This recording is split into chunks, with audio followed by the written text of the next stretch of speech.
Bhojpuri music industry में मचा है भूचाल। पवन सिंह का एक गाना जिसे वो 6 महीने से तैयार कर रहे थे, अचानक खेसारी लाल यादव के नए एल्बम में कैसे आ गया? क्या ये सिर्फ इत्तेफाक है या साजिश? तो दोस्तों, सुनकर आप भी हो जाएंगे हैरान। वीडियो को शुरू करेंगे।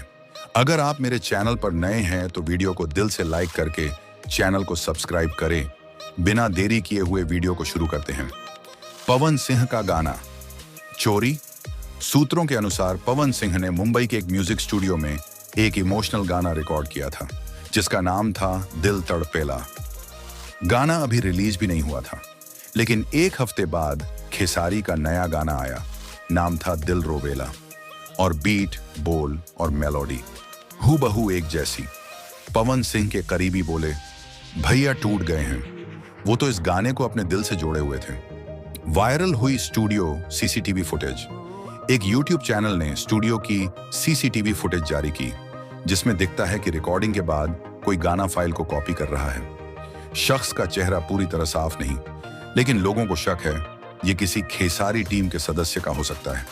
बस फिर क्या था, सोशल मीडिया पर तूफान आ गया। खेसारी का जवाब आया। लाइव में खेसारी लाल यादव ने एक इंस्टा लाइव में कहा, हमने कोई चोरी नहीं की। गाने का कॉन्सेप्ट भले मिलता जुलता हो, लेकिन मेहनत मेरी टीम की है। पवन भैया को मैं आज भी सम्मान देता हूं। अगर कुछ गलत फहमी है तो बैठकर बात की जाए। फैंस 2 हिस्सों में बंट गए। कुछ बोले खेसारी ने गलत किया, कुछ बोले पवन सिंह खुद सिंपैथी ले रहे हैं। भोजपुरी म्यूजिक हमारी पहचान है। स्टार्स अगर आपस में उलझेंगे तो टूटेगा भरोसा।